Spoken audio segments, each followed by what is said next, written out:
Hi hello నమస్తే welcome to box office. Veeramallu release date పై clarity వచ్చేసింది. మేకర్స్ అనౌన్స్ చేసిన డేట్ కి సినిమా ఐపీఎల్ ఫీవర్ ని తట్టుకొని నిలబడుతుందా? అసలు విజయవాడలో వేసిన సెట్ లో పవన్ పార్టిసిపేట్ చేస్తున్నారా లేదా? పవన్ ఫ్యాన్స్ కు మంచి ట్రేడ్ దొరికేసింది. ఎప్పుడెప్పుడో అనుకుంటున్న వీరమల్లు సమ్మర్ కు ముందే వచ్చేస్తోంది. అంటే మార్చి 28న బొమ్మను తీసుకొస్తున్నట్లు మేకర్స్ ప్రకటించేశారు. Harihara Veeramallu part 1 sword and spirit release date poster తో సినిమా విషయంలో తామెంత సీరియస్ గా ఉంది చూపించారు. వీరమల్లు పార్ట్ 1 ను మెజారిటీ షూట్ దర్శకుడు క్రిష్ డైరెక్ట్ చేశాడు. పెండింగ్ పార్ట్ ను జ్యోతికృష్ణ పూర్తి చేస్తున్నాడు. ఇప్పుడు విజయవాడలో ప్రత్యేకంగా వేసిన సెట్ లో భారీ యుద్ధ సన్నివేశంలో పవన్ కళ్యాణ్ పాల్గొనగా షూటింగ్ ని కొనసాగించబోతున్నారు. కాకపోతే పవన్ గుంటూరు జిల్లాలోని నంబూరు దశావతార వెంకటేశ్వర స్వామి ఆలయంలో తీసుకున్న ప్రాయశ్చిత్త దీక్ష 11 రోజుల పాటు ఉండనుంది. మరి దీని తర్వాతనే పవన్ షూటింగ్ కు హాజరవుతాడా లేక దీక్షలో ఉండి కూడా షూటింగ్ కు అటెండ్ అవుతాడా అన్నది తెలీదు.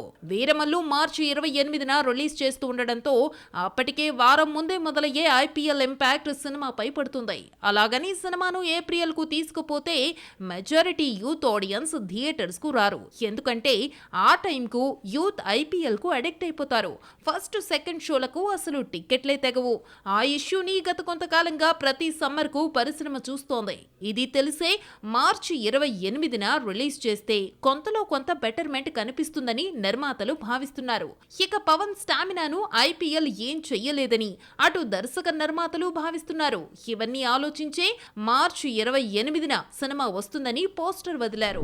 దేవరను నెగిటివిటీ ఓ పట్టాన వదిలిపెట్టడం లేదు. ప్రీ ప్లాన్డ్ గా చేసుకున్న ప్రీ రిలీజ్ ఈవెంట్ క్యాన్సిల్ అయ్యాక కూడా రకరకాల యాంగిల్స్ లో దేవరా నెగిటివిటీని ఫేస్ చేయాల్సి వస్తోంది. తాజాగా దేవరా ముందుకొచ్చిన ఆ బ్యాడ్ సెంటిమెంట్స్ ఏంటి? దేవర ప్రీ రిలీజ్ ఈవెంట్ క్యాన్సిల్ ను అభిమానులు జీర్ణించుకోలేకపోతున్నారు. సెప్టెంబర్ 27న రిలీజ్ అయ్యే తారక్ సినిమాకు తెలుగు వరకు ఈవెంట్ లేకుండానే బొమ్మ విడుదలకు సిద్ధమవుతోంది. ఇలాంటి టైంలో యాంటీ ఫ్యాన్స్ దేవరను రకరకాల యాంగిల్స్ లో ట్రోల్ చేస్తున్నారు. ఇందుకోసమని సెంటిమెంట్స్ ను వెతుక్కుంటున్నారు. దేవరకు జరిగింది రేపు మిగతా పెద్ద సినిమాలకు జరగొచ్చు. ఆ భయాలు పరిశ్రమ వర్గాలను వెంటాడుతున్నాయి. తారక్ ఫ్యాన్స్ దేవరకు ముందున్న మిగతా సవాళ్లను చూసి ఇంకా ఆందోళన చెందుతూనే ఉన్నారు. ఎందుకంటే గతంలో ఆంధ్రావాలా ఈవెంట్ను వైజాగ్లో నిర్వహిస్తే అభిమానులు ఇలాగే లక్షల్లో వచ్చి పడిపోవడంతో జస్ట్ అరగంటలోనే ఈవెంట్ను ముగించి వెళ్లిపోవాల్సి వచ్చింది. అభిమానులు హర్ట్ అయ్యారు. ఉత్తరాంధ్రలో గంటల కొద్దీ ట్రాఫిక్ జామ్ ఏర్పడింది. ఆ తర్వాత సినిమా ఫ్లాప్ అయింది. రేపు ఇదే సెంటిమెంట్ తమను ఎక్కడ వెంటాడుతుందా అన్న భయాలు నందమూరి అభిమానుల్లో కనిపిస్తున్నాయి. రాజమౌళితో సినిమా చేసిన తర్వాత ప్రతి హీరో హిట్ అందుకోవడానికి తంటాలు పడతాడు. ఇది ఆల్మోస్ట్ అందరి హీరోల విషయంలో జరిగింది. అటు చెర్రీతో పాటు ఇటు తారక్ ను ఈ బ్యాడ్ సెంటిమెంట్ ఇప్పుడు వెంటాడుతుంది.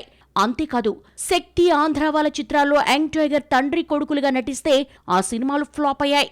మరి దేవరలోనూ తారక్ తండ్రి కొడుకుల పాత్రలు పోషించాడు. ఇప్పుడు ఈ ఫ్లాప్ సెంటిమెంట్ దేవరకు కూడా ఓ వైపు వేధిస్తోంది. మరి అన్ని అవాంతరాలు దాటుకుని కొరటాల తారక్కు దేవర రూపంలో విజయం అందిస్తాడో లేక సెంటిమెంట్స్ కు లోబడి సరెండర్ అయిపోతాడో చూడాలి. ఐశ్వర్యరాయ్, అభిషేక్ బచ్చన్ విడిపోతారు అని వస్తున్న రూమర్స్ కి ఎప్పటికప్పుడు చెక్ పెడుతున్నా కొత్త రూమర్స్ వస్తూనే ఉన్నాయి. బీటౌన్ మీడియా ఐష్ అభిల వ్యవహారాన్ని టాప్ హెడ్లైన్స్ లో చూపించే తాపత్రయమే వీరి డివోర్స్ రూమర్స్ కి కారణమా? తాజాగా ప్యారిస్ ఫ్యాషన్ వీక్ లో ఐష్ ట్రోలర్స్ కి ఇచ్చిన సాలిడ్ క్లారిటీ ఏంటి? తన పర్సనల్ లైఫ్ పై కామెంట్స్ చేసే వారందరికీ ఐశ్వర్యరాయ్ మరోసారి ఆన్సర్ ఇచ్చేసింది. దీనికోసమని ప్యారిస్ ఫ్యాషన్ వీక్ ను వేదికగా చేసుకుంది. తన కుడి చేతికి అభిషేక్ తొడిగిన ఉంగరం చూపిస్తూ ఫ్యాషన్ వీక్ లో హల్చల్ చేసింది. రీసెంట్ గా పబ్లిక్ ఈవెంట్ లో ఐష్ రింగ్ లేకుండా కనిపించేసరికి అందరూ కంగారు పడ్డారు. ఇప్పుడు పాత ఉంగరంతో ప్యారిస్ ఫ్యాషన్ వీక్ కు అటెండ్ అవ్వడంతో ఈ జంట కలిసి ఉన్నట్లు బీటౌన్ మీడియాకు క్లారిటీ ఇచ్చినట్లయింది. ప్రెస్టీజియస్ ప్యారిస్ వీక్ లో బ్యూటిఫుల్ మల్టీ కలర్డ్ కోట్ ధరించిన ఐశ్వర్యరాయ్ తన కుమార్తె ఆరాధ్య బచ్చన్ తో కలిసి వయ్యారంగా నడుస్తూ కనిపించింది. Aishwarya Rai chic pink t-shirt, jeans ధరించింది. అలియా భట్ ఎంతెలా బ్లాక్ టచ్ ఇచ్చి సందడి చేసినప్పటికీ అందరి కళ్ళు ఐష్ మీదనే పడ్డాయి. ఒక రకంగా చెప్పాలంటే ఈ ఫ్యాషన్ వీక్ లో ఇండియన్ ఆడియన్స్ కు ఐష్ చక్కటి వైబ్ ని తెచ్చిపెట్టింది. ఐశ్వర్య అభిల డివోర్స్ రూమర్స్ కు మెయిన్ రీజన్ ఆ మధ్య జరిగిన అనంత్ అంబానీ, రాధికా మర్చెంట్ల వివాహానికి ఇద్దరు వేర్వేరుగా రావడం. అదే టైంలో విడాకుల గురించి ప్రస్తావించిన ఓ ఇన్స్టాగ్రామ్ పోస్ట్ ను అభిషేక్ లైక్ కొట్టాడు. దీంతో డివోర్స్ రూమర్స్ నిజమేనేమోననే చందంగా ప్రచారం ఊపందుకుంది. తాజా ఇన్సిడెంట్ తో అదే లేదని తేలిపోయింది. ప్రస్తుతానికి ప్యారిస్ లో ఐశ్వర్య తన కుమార్తెతో కలిసి రెడ్ కార్పెట్ పై హైలైట్ గా నిలుస్తోంది. వచ్చే సంక్రాంతి పెద్ద హీరోస్ కోసమే అని కన్ఫర్మ్ అయిపోయింది. కాకపోతే ఈసారి ఫైట్ హీరోస్ దర్శకులకే కాకుండా పంపిణీదారుల మధ్య కూడా ఉండబోతుందా? భారీ స్థాయిలో అవసరమయ్యే స్క్రీన్స్ లో ఎవరికి ఎన్ని థియేటర్స్ దక్కబోతున్నాయి? రాబోయే సంక్రాంతి సినిమాల పందెం మామూలుగా ఉండేలా లేదు. సీనియర్ హీరోస్ అంతా ఇప్పటి నుంచే పందెం బరిలోకి దూకడానికి రెడీ అవుతున్నారు. పైగా వచ్చే 3 సినిమాలు భారీ బడ్జెట్ ఫిల్మ్సే కావడంతో ఎవరికి ఎంతవరకు వర్కౌట్ అవుతుందో చెప్పలేని సిచ్యువేషన్. పైగా థియేటర్స్ ని వన్ సైడ్ బ్లాక్ చేయడానికి స్కోప్ లేకుండా పోతుంది. ఎందుకంటే ఈ 3 సినిమాలను దిల్ రాజే మెజారిటీ థియేటర్స్ లో పంపిణీ చేయబోతున్నాడు. పైగా ఈసారి పోటీ వెంకీ, అనిల్ రావిపూడితో తాను నిర్మిస్తున్న కామెడీ ఎంటర్టైనర్ కూడా నిలవడంతో వెనక్కి తగ్గడం లేదు. దిల్ రాజు 9 నైజాం ఏరియాస్ లో ఉన్న 400 థియేటర్స్ ని వీటికి సర్దుబాటు చేయబోతున్నాడు. అటు యువి క్రియేషన్ అందరికంటే ముందుగా జనవరి 10న చిరంజీవి విశ్వంభరాను థియేటర్స్ లోకి తీసుకురాబోతోంది. సో ఎటు చూసినా జనవరి 10, 11 తేదీల్లో తెలుగు స్టేట్స్ వరకు 900 థియేటర్స్ లో విశ్వంభరాను రిలీజ్ చేస్తారు. అటు ఏపీలో గీతా ఆర్ట్స్ కున్న కొన్ని థియేటర్స్ చిరంజీవి సినిమాకు దక్కొచ్చు. యువి క్రియేషన్స్ దిల్ రాజుకున్న లాంగ్ టైమ్ అగ్రిమెంట్ లో భాగంగా దిల్ రాజు తన థియేటర్స్ ని విశ్వంభరాకి కేటాయించాల్సి ఉంది.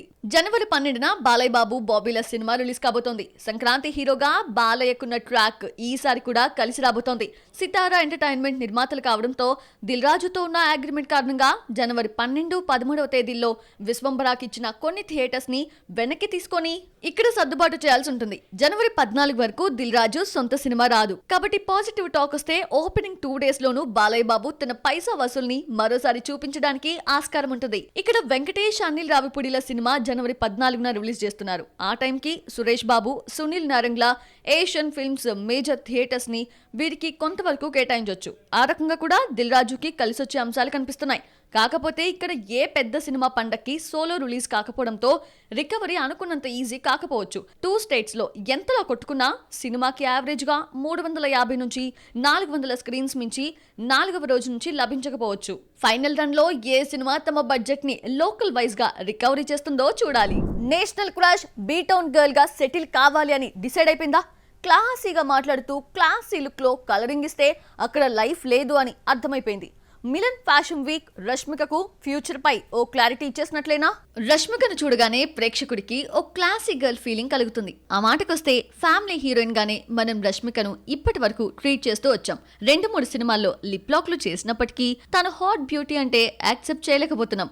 బట్ బాలీవుడ్ లో హీరోయిన్ గా సెటిల్ కావాలంటే మాత్రం క్లాసిక్ గర్ల్స్ సైతం హాట్ ఇమేజ్ ని సొంతం చేసుకోవాల్సి ఉంటుంది. అలాగైతేనే అక్కడ లాంగ్ టైం సేలబిలిటీ కనిపిస్తుంది. రష్మిక యానిమల్ తో సెకండ్ టైం హిట్ కొట్టిన టైంలోనే డిసైడ్ అయిపోయింది. ఎలాగైనా సరే ముంబైలోనే సెటిల్ కావాలి అనుకుంది. దానిలో భాగంగా తాజాగా మిలన్ ఫ్యాషన్ వీక్ షోలో అద్దరగొట్టేసింది. ఈవెంట్ కి స్పెషల్ అట్రాక్షన్ గా నిలిచింది. షో స్టాపర్ గా మెప్పించింది. Black and white colour outfits లో సందడి చేసింది. ఇప్పటికే బ్లాక్ కలర్ డ్రెస్ లో దిగిన పిక్స్ ని నెట్టింటా షేర్ చేసిన బ్యూటీ ఇప్పుడు వైట్ కలర్ సూట్ లో తీసుకున్న ఫోటోస్ పోస్ట్ చేసింది. Italian fashion designer Donatella Versace design చేసిన ఆ అవుట్ఫిట్ లో రష్మిక వేరే లెవెల్లో ఉంది. నిజానికి మనం రష్మికను పొట్టి సూట్ లో అంతగా ఎప్పుడు చూడలేదు. కానీ ఈసారి థైస్ షోతో కుర్రాళ్లను తన వైపుకి తిప్పుకుంది. బ్లాక్ కలర్ హ్యాండ్ బ్యాగ్ పట్టుకొని చాలా సింపుల్ గా బాలీవుడ్ తోనే కెరియర్ స్టార్ట్ చేసిన బాంద్రా మోడల్ గా పోజులు ఇచ్చింది. నెటిజన్లు ఇచ్చిన నేషనల్ క్రష్ టైటిల్ కి జస్టిఫికేషన్ ఇస్తూ అమ్మడిచ్చిన పోజ్లకి సౌత్ హీరోయిన్స్ అసూయపడటం guarantee. At present Rashmika pics social మీడియాలో వైరల్ గా ఉన్నాయి. శ్రీవల్లిని ఇప్పటి నుంచే ట్రెండింగ్ లోకి తీసుకుపోతున్నాయి. లీడింగ్ హీరోస్ అంతా సీన్ లో ఉండగా తర్వాత స్థాయి హీరోస్ కి స్టార్ స్టేటస్ రావడం సాధ్యమేనా? ఎలాంటి అప్రోచ్ తో టైర్ 2 హీరోస్ నెక్స్ట్ లెవెల్ కి చేరుకోవాలి అని చూస్తున్నారు? వారి కళ్ళ ముందు కనిపిస్తున్న ఆప్షన్స్ ఏంటి? టాలీవుడ్ సీనియర్ హీరోలు చిరంజీవి, నాగార్జున, వెంకటేష్. వీరి స్థాయితో ఇప్పుడున్న జనరేషన్ హీరోలను కంపేర్ చేయకూడదు. ఇక లీడింగ్ స్టార్స్ కు సీనియర్ హీరోలతో పోటీ జరిగినప్పటికీ ఈ 2 సెక్షన్ల హీరోయిజం పై అసలు డిస్కషన్ అనేది జరగదు. టాపర్ల వరకు ఎవరు ఎంత వసూలు చేసి వెళ్తారన్నది మాత్రమే చూస్తున్నారు. మహేష్, బన్నీ, చెర్రీలకు ఎప్పుడు ఫైట్ జరిగినా షేర్ పరంగా ఒకరు సక్సెస్ అయితే గ్రాస్ పరంగా మరొకరు లీడర్ బోర్డులో నిలుస్తున్నారు. అలాగే బాక్స్ ఆఫీస్ ఫైట్ ఏం జరిగినా ఆ 5 మంది టాప్ హీరోలనే లెక్కలోకి తీసుకుంటున్నారే తప్ప మిడ్ రేంజ్ ఫైట్ ను అసలు ఈక్వేషన్స్ లోకి తీసుకుని చూడటం లేదు. ఇక్కడ లీడింగ్ హీరోల ఫైట్ లో ఆడియన్స్ కున్నంత క్యూరియాసిటీ కింది స్థాయి హీరోల ఫైట్ పై కనిపించడం లేదు.